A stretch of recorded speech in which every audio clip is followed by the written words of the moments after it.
여러분 안녕하십니까. 5월 1일이 됐습니다. 저는 책입니다. 문 대통령 지지율 30% 선이 붕괴됐습니다. 29%입니다. 어제 발표된 갤럽 조사 결과인데 물론 취임 후 최저치입니다. 아마 청와대는 분위기가 무척 가라앉았을 겁니다. 긍정평가 29%는 전주보다 2%포인트 하락한 수치입니다. 부정평가는 60% 그대로였습니다. 문제는 연령별 지지율인데 20대는 긍정평가가 21% 그리고 부정평가가 61%로서 부정평가가 거의 3배 수준입니다. 20대의 분노는 다들 아시다시피 단순히 실업난과 집값 폭등 이런 문제가 아닙니다. 권력을 가진 자들의 편법과 반칙들이 공정한 기회를 앗아갔다는 것을 그들이 알았기 때문입니다. 30대는 긍정평가 41%, 부정평가 52%, 그리고 40대는 긍정평가 43%, 부정평가 52%, 50대는 29% 대 61%, 그리고 60대 이상은 다시 격차가 벌어집니다. 이 긍정평가 20% 대 부정평가가 무려 68%입니다. 60대의 분노는 무엇일까요? 많은 이유가 있겠지만 저는 권력이 노후의 안전을 파괴했기 때문이라고 생각합니다. 그러니까 문 대통령의 열성 지지층은 35세부터 49세 사이에 있는 세대라고 볼 수 있습니다. 물론 이 연령대에서도 이제 부정평가가 긍정평가를 앞서고 있습니다. 긍정평가 이유는 코로나 대처를 잘했다는 거고, 그리고 부정평가는 부동산 대책, 그리고 두 번째가 코로나 대처 미흡, 세 번째가 경제 민생 문제 등입니다. 사실은 모두가 다 연결되어 있죠. 어쨌든 이제 하산길이 본격적으로 시작됐습니다. 날은 어두워지고 길은 험해집니다. 눈이 어두운지 알수록 위험한 길입니다. 바이든 미국 대통령과 문 대통령의 한미 정상회담이 5월 21일로 확정됐습니다. 문 대통령 과연 워싱턴에 가서 환영받을 수 있을까요? 바이든은 그저께 첫 상하원 합동 연설을 했습니다. 그가 한 말입니다. 2차 대전 당시 미국이 민주주의의 무기고였듯이 다른 나라들을 위한 백신이 무기고가 되겠다. 그는 동맹들과 협력하여 북한과 이란의 핵 위협에 대처할 것이라고 했습니다. 북한과 대화의 문은 열어놓겠지만 성과가 나올 때까지 대북 제재와 군사적 압박은 계속하겠다는 것을 밝힐 것입니다. 그 연설 중에 이런 말이 있습니다. 미국인의 세금은 미국에서 미국인의 일자리를 만드는 미국 물건을 사는데 쓰여야 한다. 그럼 미국 근로자들이 세계 전기차의 배터리 생산을 주도하지 못할 이유가 없다면서 이렇게 덧붙였습니다. 미국 일자리 계획의 모든 투자는 하나의 원칙에 의해 이루어질 것이다. 미국 물건을 사라. 바이 아메리카. 트럼프와 별로 다를 바 없죠. 이런 점에 있어서는 말입니다. 바이든은 공화당의 고립주의는 배제하겠지만 미국 우선주의는 결코 버리지 않을 것으로 보였습니다. 그래서 오늘은 이 얘기부터 하겠습니다. 어제 신문에는 좀처럼 보기 힘든 글들이 있었습니다. 이 신문이 권력에 대해 직접적이고 노골적인 공격을 한 것입니다. 조선일보 논설 실장 박정훈 칼럼은 제목부터 섬뜩합니다. 두뇌가 고장난 치매의 국가가 되고 있다. 칼럼은 저 같은 강심장도 좀처럼 쓰지 않는 표현으로 시작합니다. 이렇습니다. 문재인 대통령의 말을 듣다 보면 판단력이 정상인가 싶어 조마조마해지는 경우가 한두 번이 아니다.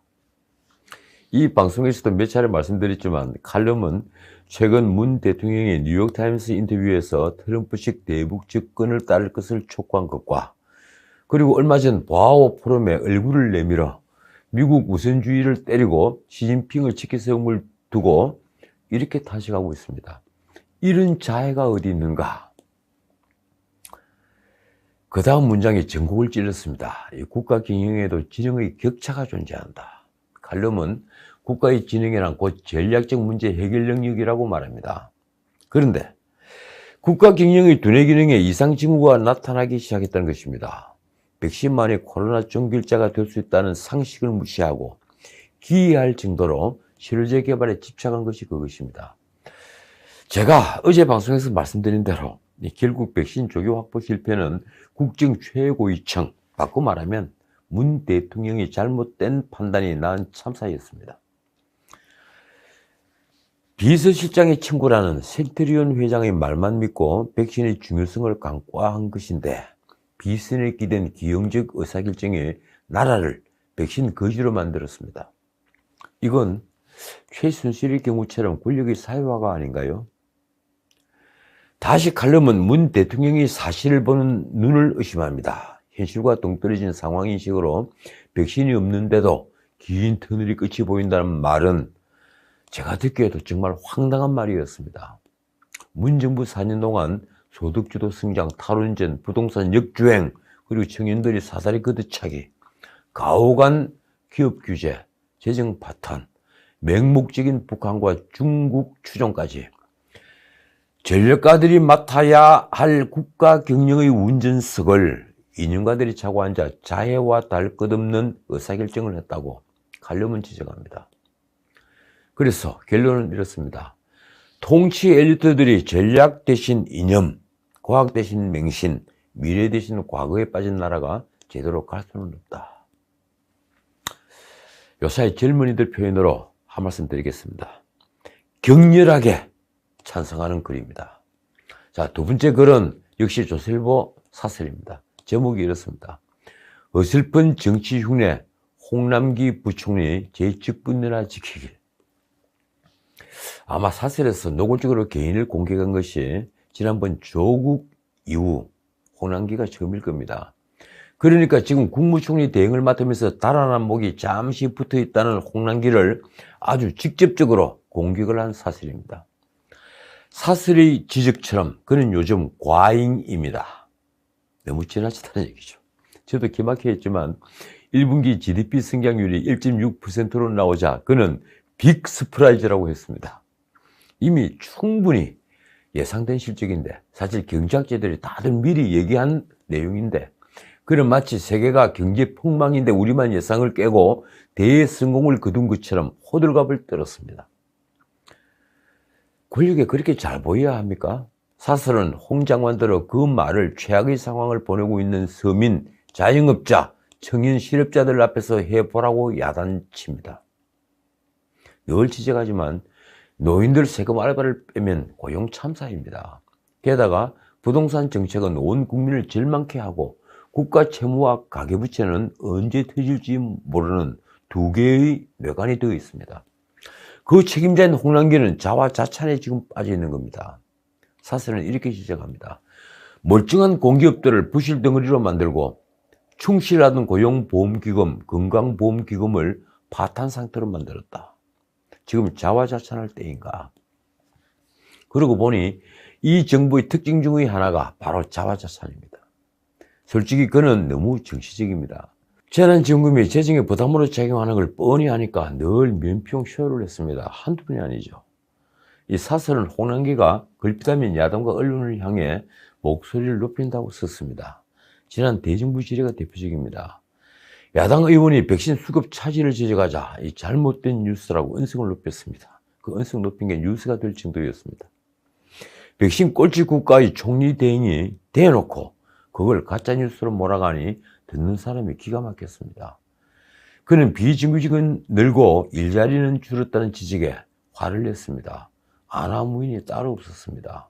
사설은 여야 모두로부터 무능하다는 비판을 받고 사표를 던지는 신용을 한 그가 최장수 경제부총리가 된 것은 무능하기 때문에 청와대에서 시키는 대로 한 때문이라고 했었습니다. 참 재밌는 표현입니다. 무능하기 때문에 시키는 대로 했다. 이런 사람이 갑자기 문재인 대통령의 호위무사로 나섰다. 그 대가로 그는 부총리 자리를 더 보장받고 내년 강원지사 공천장도 받는다고 한다. 그 글 뒤에 덧붙인 모욕적인 말을 홍남기가 이해할 수 있을까요? 이렇습니다. 꼴불견이라는 말밖에 할 것이 없다.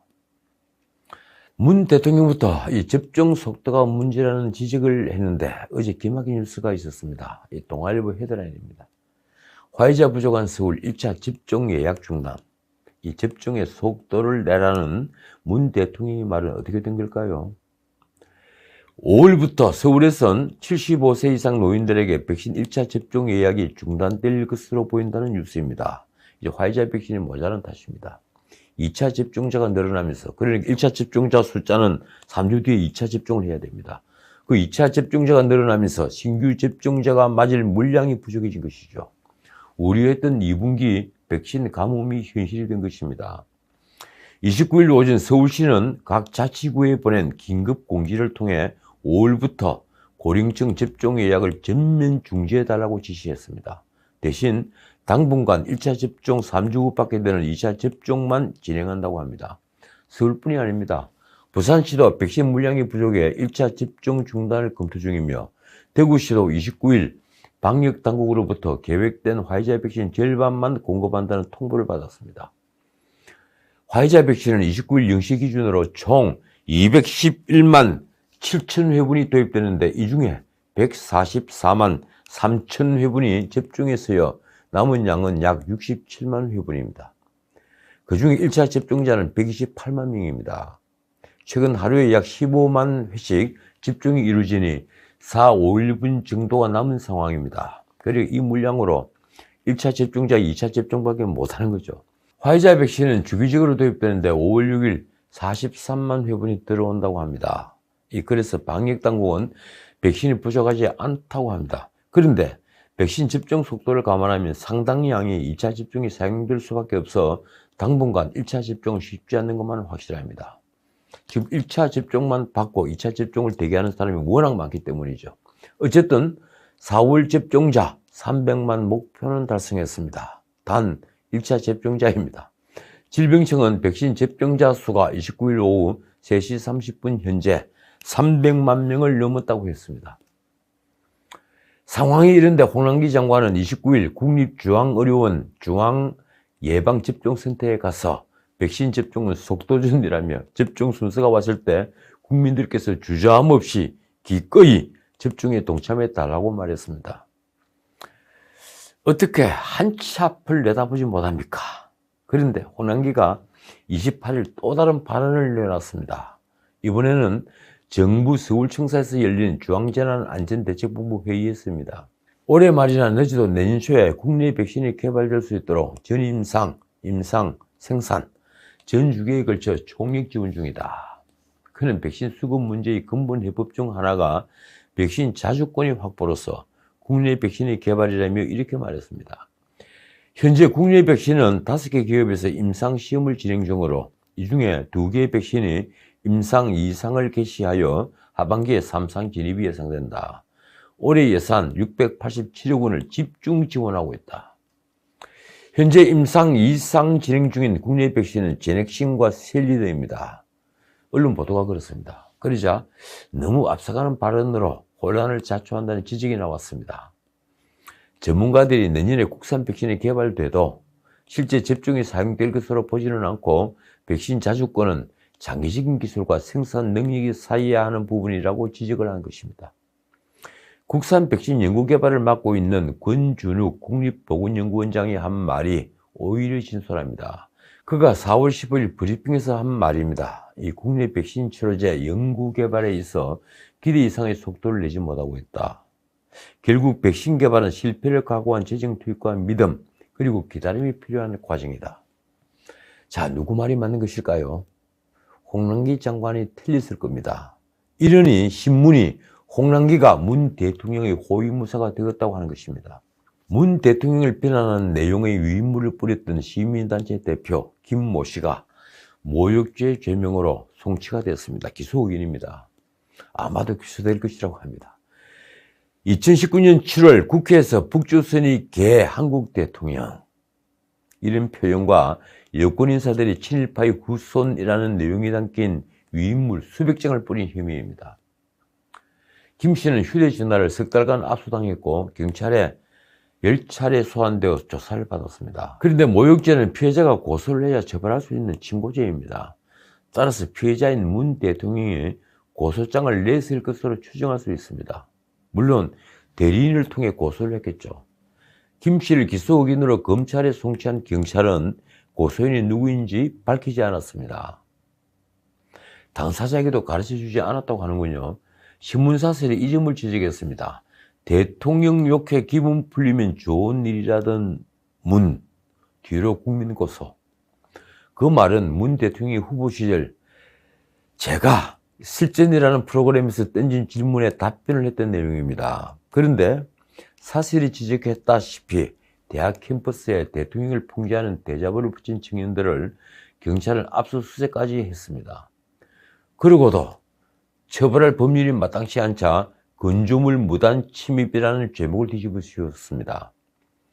건조물 주인인 대학 측이 처벌을 원치 않는다고 했는데도 기어코 검찰은 기소를 했고 판사는 유죄로 판결했습니다. 문 대통령을 공산주의자라고 비판을 했던 고영주 변호사는 그 말을 했던 4년 뒤에 기소가 되어서 1심에서 무죄를 받았지만 항소심에서 유죄로 다시 뒤집혔습니다. 사설은 민주화 세력은 허울일 뿐이고 본질은 독재 세력과 다를 것이 없다고 썼습니다. 자, 오늘은 여기까지입니다. 요즘은 상상할 수 없는 일들이 너무 자주 일어납니다. 문제는 그런 일들을 벌이면서도 정치인들이나 관료들이 아주 태연하다는 것입니다. 그런 정치인들, 대통령부터 초선 의원들까지 초심은 그렇지 않았을 것입니다. 한 말씀 드리죠. 초심을 잃은 권력은 반드시 부패합니다. 지금까지 전은책이었습니다.